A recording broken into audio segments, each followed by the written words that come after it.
For whatever reason, you need to get into your dashboard, your bezel here on a 2008 and up Suzuki Sx4. First thing you got to do is, of course, you got to take off these clips that are on here, and you got to do it slowly. From the bottom, you start up with a screwdriver and you just pry it up. Then you take off the radio.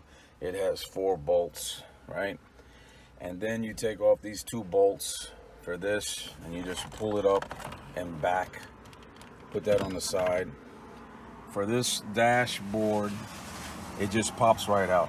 All you gotta do is just get a screwdriver, pop it open.